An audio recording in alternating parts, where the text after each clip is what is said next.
You know, when you really stop and think about it, the amount of stuff humanity produces, builds, creates, it's just staggering. It really is. Skyscrapers, smartphones, global supply chains. Exactly. Yeah, We've built this incredibly productive global civilization. And, well, it sort of begs the question, doesn't it? With all this capability, what should our big collective focus actually be? that's really the core question. Researchers at Forschungszentrum Jülich and Lipuna Ranta University Technology tackled. They looked back through history and our productivity to try and understand the sheer scale of effort needed for what might be our most vital project yet. Building a sustainable future Precisely. for everyone. Yeah. So we're not just looking at today's problems in a vacuum. We're doing a deep dive using our past achievements, our history, to maybe light the path forward. Right. Our mission here is to understand how our current productivity stacks up against history's huge milestones and what that tells us about, well, tackling climate change. Now, we want to pull out the key takeaways about the global effort needed for a net zero society. Getting our energy system to a point where greenhouse gases going in are balanced by what we take out. Okay, let's dig in. Well, what's really striking is this kind of double-edged sword of human progress. Hmm. I mean, over the last couple of centuries, we've achieved truly remarkable things. Absolutely. You look at something like Figure 1 in their research, it visualizes this dramatic fall in extreme poverty from maybe 80% of people down to under 10% globally. That's billions lifted up.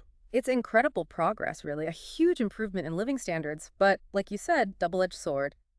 Their research points to a pretty long shadow cast by that progress, doesn't it? It really does. That same progress has come with massive environmental costs. The research really emphasizes the degradation, especially the huge spike in CO2 emissions. Right. Atmospheric concentrations are now at levels we haven't seen in, 3 to 5 million years. Figure 1 shows that stark upward curve, too. And the engine behind all that, Yeah. mostly fossil fuels. That's the core of it, which presents this real dilemma. Yeah, a proper catch-22. We're scared, rightly so, about climate catastrophe if we do nothing. But then there's the fear of, economic pain, maybe even collapse. If we shift away from fossil fuels too fast, it can feel paralyzing. Exactly. We feel stuck. And that's where looking back at history, at these monumental projects societies have undertaken, becomes, well, really insightful. Okay. The researchers suggest that looking at these past efforts can give us a clearer picture of what we're actually capable of, when we put our minds and resources to something. So how do you even compare, say, building the pyramids in ancient Egypt to our modern global economy? That seems tricky. Is that where this idea of excess productivity comes in? That's the concept, yes. Hmm. Excess productivity is basically the slice of a society's total output, its effort, its resources, that isn't strictly needed for basic survival. Food, shelter, the absolute essentials. Ah, And the researchers estimated this by looking at the proportion of the population not working in agriculture. The thinking is, if fewer people are needed just to grow food, that frees up societal capacity for other things. right, for bigger projects. So they tracked this excess productivity across different historical eras, see how much got channeled into major efforts. They did. And what they found, you can see it summarized in Figure 2 of their paper, is this, well, surprisingly consistent pattern. Really? Consistent. Yeah, across history, societies seem to have consistently allocated several percent of this excess productivity to really significant undertakings. Huh. They group them into 5 rough categories. Things like cultural works, think Gothic cathedrals, then infrastructure like the Roman roads, Okay. technological leaps, maybe like the Apollo program landing us on the moon, massive mobilizations for war and conflict, obviously, and also disaster relief efforts. It's fascinating that pattern holds across such different kinds of massive projects. Can you give us a feel for this scale, maybe an example or two, without getting too bogged down in the numbers? Sure. I mean, think about the sheer centuries-long effort poured into building the Great Wall of China. Right. Immense. Or, more recently, the national focus and resource commitment behind something like the U.S. interstate highway system.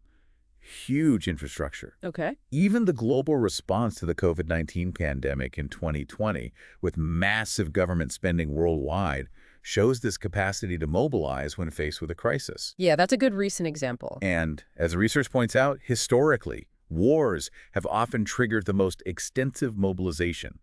Think World War II nations like Germany, the U.S., pouring absolutely enormous chunks of their entire economic output into the war effort. So the historical record is clear. When societies decide something is truly critical, We find ways to dedicate significant resources, a noticeable chunk of our productive capacity, to get it done. Exactly. And that brings us right to the core argument, doesn't it? That shifting to a net zero energy system is, well, it's one of those projects, a civilization-defining one.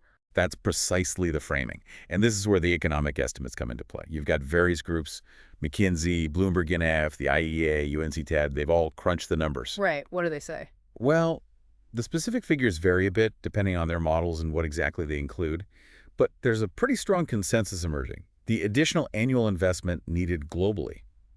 It seems to fall somewhere in the range of about 0.7% to 1.3% of global GDP. Okay. 0.7 to 1.3%. And the research we're diving into today kind of highlights the figure of approximately 1% of global GDP annually. 1%. Okay, 1% of global GDP every year. I mean, that sounds like a lot of money in absolute terms. It is a huge number, yes. But when you compare it to that historical pattern, allocating several percent of excess productivity to big projects.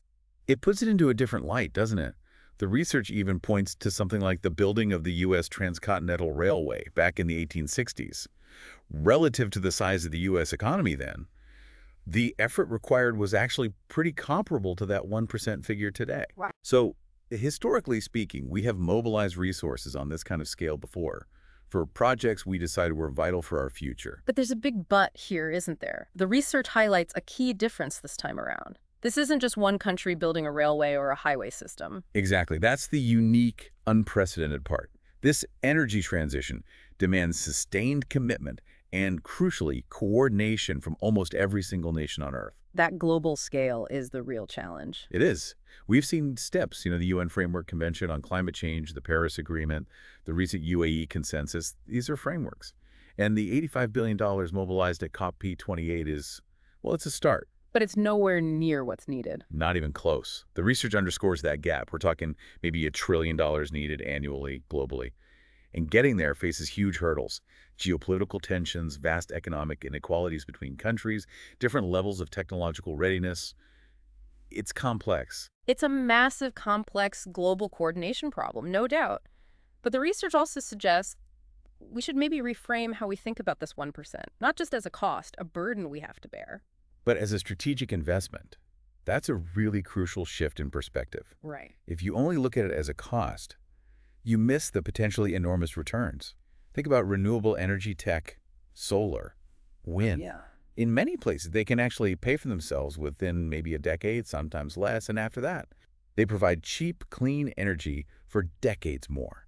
That could actually lower energy costs and improve access for many people. So there are direct financial returns, but the benefits go wider than just the energy itself, don't they? Oh, absolutely. Across the board, the research points to long-term boosts for economic growth, innovation, new industries. Job creation, too, estimates suggest millions of net new jobs by 2050 as we shift to renewables and new energy sectors. Okay, jobs, growth. Plus, huge improvements in environmental quality, obviously, and maybe most importantly, massive public health benefits. Reducing air pollution from burning fossil fuels could save potentially millions of lives every single year by mid-century. Millions of lives saved. That's huge. And don't forget the cost of not acting.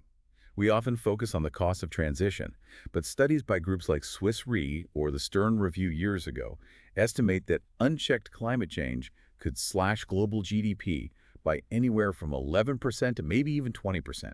Huge economic damage. So when you weigh the investment against the cost of inaction and add in all those co-benefits, The picture changes dramatically. it really does. So looking at the whole thing, this isn't just about, desperately trying to cut carbon to avoid disaster. It's framed much more positively. Exactly. The conclusion the research draws is that by mobilizing this, let's call it 1% of additional global GDP, we're not just tackling climate change. We are actively investing in building a more advanced society. More advanced how? One with better health for its citizens, a higher quality of life overall, more and potentially better job prospects, and, crucially, a sustainable economic foundation for generations to come.